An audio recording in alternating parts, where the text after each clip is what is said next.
विद्यार्थी मित्रांनो, आपण प्रत्येक व्हिडिओमध्ये अवघड प्रश्नांची उत्तरं पाहत आहोत. अवघड सोपे प्रश्न घेऊन आपल्याला स्कॉलरशिपचा अभ्यास कसा सोपा करता येईल याकडे लक्ष द्यायचं आहे. आजचा घटक जो आहे तो आहे आपला 1 ते 100 अंकावरील प्रश्न. तर आपल्या गणित विषयामध्ये 1 ते 100 अंकावरती बरेचसे प्रश्न विचारले जातात. 1-2 जरी प्रश्न असले तरी ते आपल्यासाठी अत्यंत महत्त्वाचे आहेत. मग त्याच्यावरती कोणकोणते प्रश्न विचारले जाऊ शकतात, हे अवघड प्रश्न जे आहेत ते आपण सोप्या पद्धतीने या ठिकाणी पाहूयात. प्रश्न पहिला, 1 ते 100 अंकात एकूण 2 अंकी संख्या किती? आता इथं मुलं गोंधळतात, परंतु अजिबात गोंधळून जायचं नाही. आपल्याला माहिती 1 ते 100 पर्यंत एकूण 100 संख्या असतात. त्यापैकी आपल्याला फक्त त्यांनी 2च अंकी विचारल्या. मग त्याच्यामध्ये एक अंकी संख्या किती आहेत? तर एक अंकी संख्या आहेत 1 ते 9 पर्यंत 9. मग काय होतं, 9 सोडले की तुम्ही लगेच म्हणतात 91. त्या पहिलंच उत्तर असतं. परंतु अशी घाई गडबड करायची नाही. 1 ते 100 पर्यंत अजून एक संख्या बाजूला जाते, ती म्हणजे 100. ती 3 अंकी संख्या आहे. अशा एकूण 10 संख्या जर बाजूला गेल्या तर राहतात 90. म्हणून आपलं जे उत्तर आहे ते आहे 90. दुसरा प्रश्न आपल्याला विचारलेला आहे, 1 ते 100 या अंकात 1 हा अंक किती वेळा येतो? 1 ते 100 या अंकामध्ये सगळ्यात जास्त वेळा येणारा अंक कोणता, असाही प्रश्न विचारला तर त्याचं उत्तर 1 असेल. आणि 1 ते 100 या अंकामध्ये 1 हा अंक किती वेळा येतो? आपण पाहितलं 1 पासून सुरुवात होते. 1 आणि 10 या पहिल्या लाईनमध्ये आपल्याला तो 2 वेळेस पाहायला मिळतो.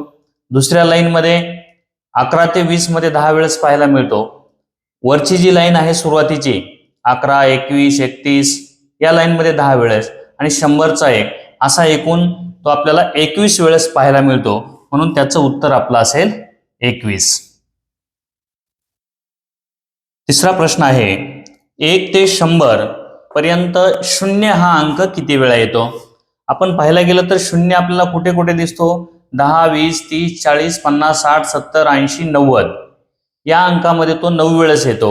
आणि 100 या अंकामध्ये 2 शून्य असतात, म्हणून ते 2 शून्य, 9 आणि 2 11 शून्य येतात. म्हणून 1 ते 100 पर्यंत 0 हा अंक एकूण 11 वेळेस येतो. म्हणून त्याचं उत्तर आपलं.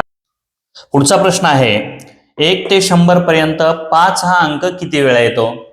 विद्यार्थी मित्रांनो, आपण 5 हा अंक कुठे कुठे पाहतो? पहिल्या लाईनला 5 आहेत, दुसऱ्या लाईनला 5 नंबरला 5 आहेत, असे एकूण आडव्या लाईनला 5 आहेत.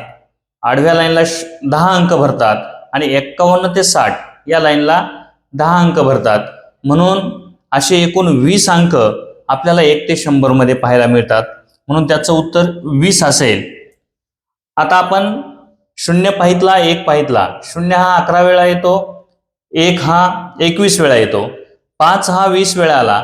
आता बाकीच्या अंकांचा अभ्यास करायची गरज नाही, कारण 2, 3, 5, 7, 8 आणि 9 हे अंक समान वेळेस येतात.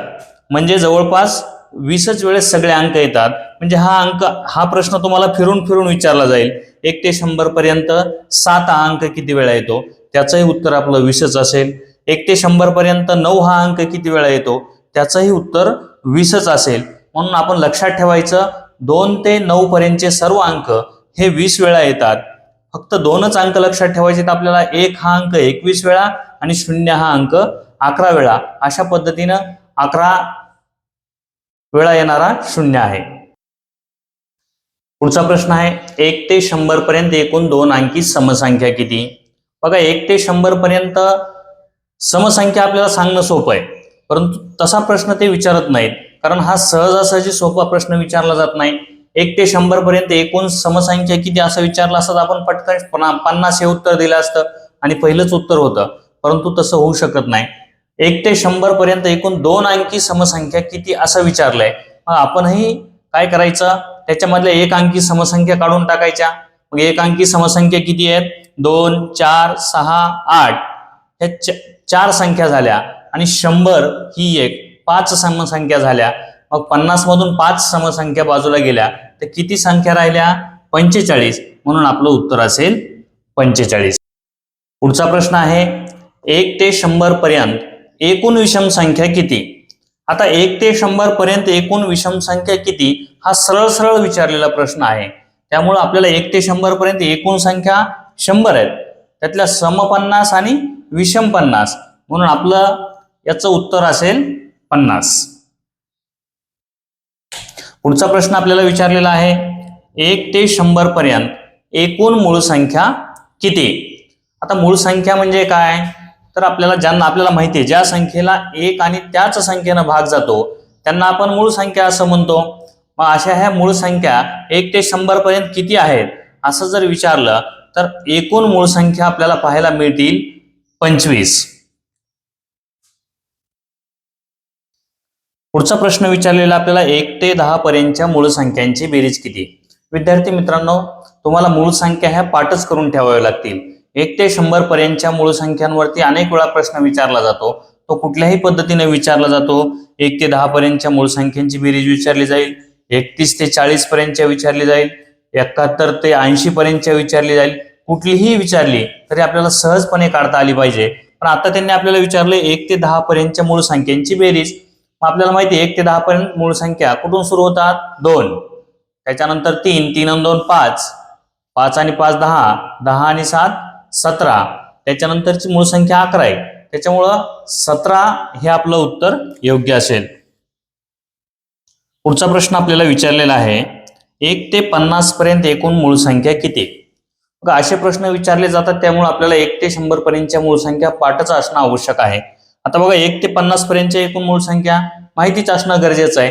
त्याच्यामुळे आता मूळ संख्येची सुरुवात बघा 2, 3, 5, 7, 11, 13, 17, 19, 23, 29, 31, 37, 41, 43, 47 अशा एकूण 15 मूळ संख्या आपल्याला याच्यामध्ये पाहायला मिळतात. म्हणून आपलं उत्तर जे आहे 15 हे बरोबर आहे. पुढचा प्रश्न आपल्याला विचारलेला आहे 1 ते 10 अंकांची बेरीज किती. हा प्रश्न तुमच्यासाठी मी मुद्दामून सोपा घेतलेला आहे, परंतु तुम्हाला पुढच्या प्रश्नामध्येही सांगणार आहे की नेमकं कशी बेरीज याची करायची आहे. आता 1 ते 10 या अंकाची बेरीज किती येते, आपण पाहितलं तर 1 ते 10 या अंकांची बेरीज 2 आणि 1 3, 3 आणि 3 6, 6 आणि 4 10, 10 आणि 5 15, 15 आणि 6 21, 21 आणि 7 28, 28 आणि 8 36, 36 आणि 9 45, 45 आणि 10 55 अशी 1 ते 10 या अंकांची बेरीज 55 ही येते. विद्यार्थी मित्रांनो 1 ते 10 या अंकांची बेरीज किती आली तर 55. तुम्हाला याच्या पुढची ही बेरीज लक्षात ठेवायला सांगतो. 1 ते 10 ची जशी 55 येते तशी 11 ते 20 ची 155 येते, 11 ते 20 ची 155, 21 ते 30 ची 255, 31 ते 40 ची 355, 41 ते 50 ची 455, 51 ते 60 ची 555 अशी टप्प्याटप्प्याने ही बेरीज वाढलेली असते. तुम्ही जर त्या क्लुप्तीनुसार तुम्ही लक्षात ठेवलं तर तुम्हाला बेरीज करायची गरज पडणार नाही. आणि 1 ते 40 अंकांची बेरीज विचारली, 1 ते 20 अंकांची बेरीज विचारली तर तुम्ही सहजपणे ती बेरीज करू शकता. म्हणून ही क्लुप्ती तुम्हाला लक्षात ठेवायची आहे. पुढचा प्रश्न आपल्याला विचारलेला आहे 1 ते 100 पर्यंत मोठ्यात मोठी सममूळ संख्या कोणती. विद्यार्थी मित्रांनो आपण जर पाहितलं तर मूळ संख्यामध्ये मोठ्यात मोठी सममूळ संख्या ही 2 आहे. कितीही मोठ्यात मोठी विचारली तरी सर्व मूळ संख्यांमध्ये मिळून एकच मूळ संख्या अशी आहे की ती सम आहे आणि ती म्हणजे 2. तुम्हाला असा प्रश्न विचारला जाईल 1 ते 1000 पर्यंत मोठ्यात मोठी मूळ संख्या कोणती, सममूळ संख्या कोणती, त्यावेळेस तुम्ही फक्त उत्तर 2च लिहायचं आहे. कारण आपल्या सगळ्या मूळ संख्यांमध्ये फक्त एकच मूळ संख्या अशी आहे की जी सम आहे, बाकी सगळ्या मूळ संख्या ज्या आहेत त्या विषम आहेत. त्याच्यामुळे आपलं उत्तर हे 2 बरोबर असेल. विद्यार्थी मित्रांनो पुढचा प्रश्न विचारलेला आपल्याला 1 ते 100 पर्यंत मूळही नाही व संयुक्तही नाही अशी संख्या कोणती. आता मूळ संख्या म्हणजे आपण तुम्हाला मी मगाशी सांगितलं की ज्या संख्येला 1 व त्याच संख्येनं भाग जातो त्याला मूळ संख्या म्हणतो. आणि संयुक्त संख्या कशाला म्हणतात तर ती संख्या सोडता इतर कोणत्याही संख्येने त्याला भाग जात असतो म्हणून आपण त्याला संयुक्त संख्या असं म्हणतो. परंतु आपल्याला प्रश्न असा विचारलाय 1 ते 100 पर्यंत मूळही नाही आणि संयुक्तही नाही अशी संख्या कोणती. आपण पाहायला गेलं तर 11 ही मूळ संख्या आहे, 24 ही संयुक्त संख्या, हिला भाग जातो 8 नेही जातो, 4 नेही जातो, 2 नेही जातो. त्यानंतर ही 37 ही संख्या पण मूळ संख्या आहे, परंतु 1 ही संख्या मूळ संख्येमध्ये नाही आणि संयुक्त संख्येमध्ये नाही, त्याच्यामुळे एकमेव ही अशी संख्या आहे की जी मूळही नाही आणि संयुक्तही नाही, म्हणून त्याचं उत्तर आपलं असेल 1. या पुढचा प्रश्न आपल्याला विचारलेला आहे, 1 ते 100 अंकांची बेरीज किती? आता यावेळेस याच्यामध्ये बरेचशा प्रकारचे प्रश्न विचारले जातात. हा सरळ सरळ प्रश्न आहे, 1 ते 100 अंकांची बेरीज. हा तुम्ही पाठही करून शिवू शकता, परंतु 1 ते 100 अंकाऐवजी जर तुम्हाला 1 ते 80 विचारलं, 1 ते 90 विचारलं, तर हे आपल्याला सांगता आलं पाहिजे. विद्यार्थी मित्रांनो, 1 ते 100 या अंकांची जर बेरीज आपल्याला काढायची असेल तर तुम्ही डोक्यामध्ये सहज आणि सोपा फॉर्म्युला ठेवायचा. आपल्याला शेवटची संख्या कोणती दिलेली ते बघायची. आपल्याला शेवटची संख्या कोणती दिली? 100. त्याच्या पुढची एक संख्या घ्यायची गुणाकारामध्ये 101. 100च्या पुढची संख्या 101 आणि याला 2 ने भागायचं, म्हणजे आपल्याला काय होतं, त्या संख्येची बेरीज मिळते. हा फॉर्म्युला लक्षात ठेवायचा. बघा, बे 1 बे, बे 5 10, 1 0 उरला. 50 गुणिले 101, 50 1 50 ला 0 हातचे आले 5, 50 0 0 आणि हातचे आलेले 5 जसे आहेत तसे 50 1 50. म्हणजे बघा, याची बेरीज आली 50 50.